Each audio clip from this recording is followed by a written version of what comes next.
student, undergraduate student at Alabama State. And he's a prolific composer, and his works have been performed in the US, premiered by Montgomery Philharmonic Symphony Orchestra. And that means like he's mastered the art of the performance of Western art music, muziki ya wazungu. And he's also now injecting African elements in that music. And even in Kenya itself, his piece was played by the Nairobi Orchestra, was commissioned because of the 60th anniversary of Kenya. So, and he has a great, he already has a great career, but he's continuing, and we're hoping he'll join us at IU. Anyway, give him a round of applause. Aggressive recruitment. All right, thank you. Basically, what I'm going to talk about is what is just talked about. In June 2023, Nairobi Orchestra played the 60th Kenya at 60 concert, celebrating Kenya at being 60 years old. And this time they were trying to feature more music from local composers, me, myself included. And one of the pieces that I wrote, which was played in that concert, is the Kenyan folk fusion, which we're going to talk about. Basically, this presentation is a continuation of what JK has just been talking. It's almost verbatim, slide by slide. Well, not exactly, but only that his is more choral and mine's instrumental. So, Kenya folk fusion, an intersection of two musical worlds, the Kenyan side of it and the Western side of it. So I'll just skim through it quickly. What is Kenyan folk fusion? It is an arrangement that I wrote back in 2022, which takes traditional folk songs and folk tunes and injects them into the orchestra. And we'll get to what an orchestra is in the next slide. But this is just in a bid to try and make the music more resonant with the local audiences in Kenya, because that's what the kind of music that they're more acclimatized to. Let's see. How many musicians do we have in the house? Yeah, I see the news raising your hand over there. Yeah, and by a show of hands from the same musicians, how many had a thorough Western musical education? Should be most of us. Yeah, that's the emphasis on most of our music education, even in Kenya and even when we come here, you know. And so that music tends to go into the performances that we put out for the people back home in Kenya. And it's good music. We grew up loving it, and you know, but at the same time, it's not indigenous to Kenyan people. And so then you end up with the question that she just had. You know, she couldn't understand some of the terms like a concerto, what is a sonata, a symphony. These are all technical terminologies to refer to the different genres of Western music that we music people get to learn in our music classes. We get to learn, analyze how the structure, when you go to a concert, a classical concert, what to listen out for, you know, but for the day-to-day ordinary mwananchi, Nairobi, in Kenya, and wherever, you know, they may not be familiar. So our goal is to try to make music more relatable. So, I just skim over this. The orchestra, which is what I wrote the Kenyan folk fusion for, is a group of 50 to 80 musicians of all sorts of combinations, mostly heavy on violins, strings, Western instruments, a bit of trumpet, brass, wind instruments, and percussion instruments, all playing synergetically. It's a primarily European-centric type of ensemble, and it's associated with names like Beethoven, Mozart, Haydn, Brahms, Tchaikovsky, and the likes. And you can also hear it in modern day movies as well, in film scores like Avengers, John Williams, Star Wars, you know, all that. Moving on swiftly, I'm tempted to skip this slide just because I think JK has talked adequately about African music and what it entails, folk music, folk songs, all the like. So I will skip that real quick. Okay. And I will jump into the meat of the presentation, which is in the next two slides. Now, the folk fusion is a long work. We won't hear all of it, we'll just hear bits of it. And essentially, the next two slides highlight how I took those Kenyan folk songs and injected them into an orchestra, and we're able to present it to the audience. And the first one is Lelo, Lelo, which is a folk song from the Kalenjin community, and Dudu Erobiro, which is a folk song he just talked about from the Luo community. And those videos highlight the comparisons and the references. So without further ado, here's the first video.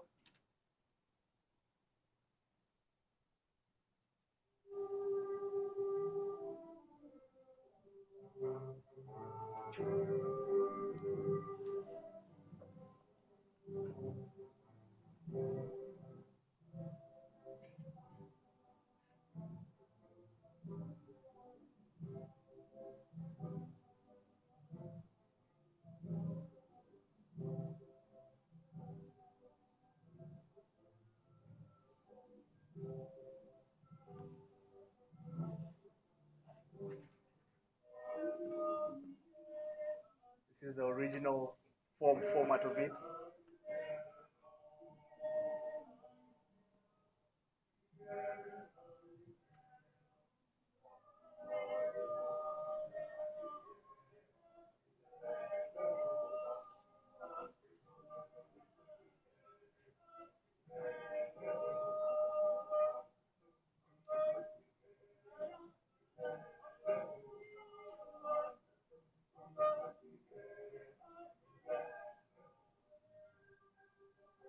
And so this is how we took that same folk tune and put it into the orchestra.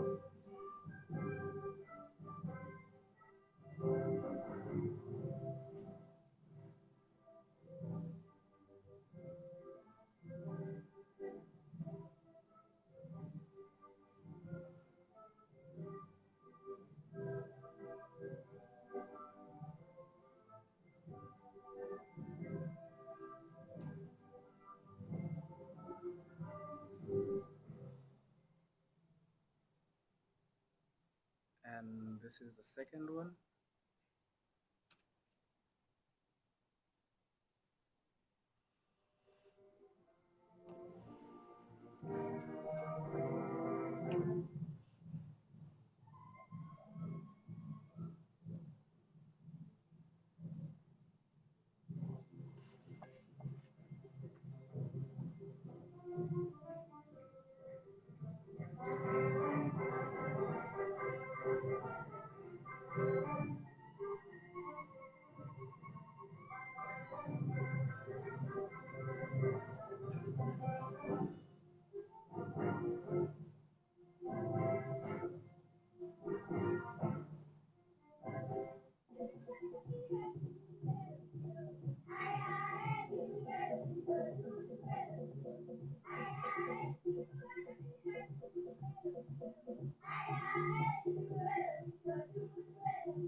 Yeah, And so those are the two examples of how we used folk music in a Western style instrumental group. And as a result, it created deeper appreciation of orchestral music from local audiences, basically who were not really accustomed to that kind of music.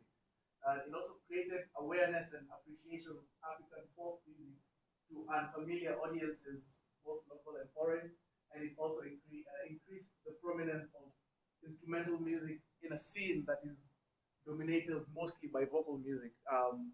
That meaning folk music, such kind of folk music performances are usually heavily more towards the vocal side. We don't get much of this on the instrumental side of things, and so this just spearheaded that. Yeah, that's mostly it.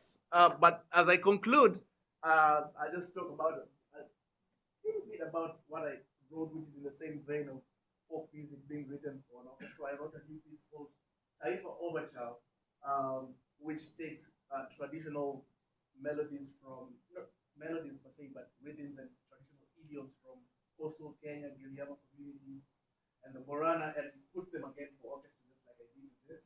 And I submitted it for a competition, and I got selected to have it performed by the New England Philharmonic, which will be happening this coming June. So this is in the same vein of propagating Kenyan music to the world.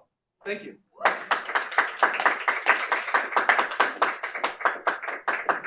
right, we have 3 minutes. Question. Was that audience you relating? Yes. Was it? Yeah, that was the audience. Oh, they okay. were feeling it, and they felt the urge to join in. And it doesn't show it, but the audience members actually stood up and started dancing. Wow. We all know what urination. Urination. Yeah, that. Yes. I thought it was orchestra. Yeah, great. Okay. Question. Mm-hmm. One of my teachers, who is here, once told me in the classroom that when we this was the first thing he said, that African music has never and will never be sung the same way twice. The way you sing, the way you solo, it's not as, you will not solo it the next minute. It will be different. Yes. How you and I like it, I love it, I love your work. How you guys are able to do it and put it in score and in song, and it's beautiful. But don't you think it's adulterating our music? You could see it that way, but putting it onto sheet music is just, I want to call it like a blueprint of what it should be, how it should be performed. But typically in such instances, there's usually much more room for improvisation. Well, I could see where you're coming from. The thing is, we're trying to merge the two sides, because now you know Western music is done, which is more binding as opposed to African music. This is just maybe having it notated down so that it's probably done the same way if you take it outside of the country, if you take it to Europe, if you take it to America. They can have a rough interpretation of the rhythms that they may not be able to pick up orally. Yeah, thank you. We have the teacher of the teacher himself. Okay, I'm very proud of you. I mean, seeing you here and this scholarly discussion, it warms my heart. Actually, what Yara is saying is that the beauty of African music is that it grows in performance and re-performance. Okay. Now, when you restrict it on a score, are you killing that spirit, or are you seeing yourself revisiting your score next time you want to perform the same music, so that you encourage that element of the music growing in performance and performance?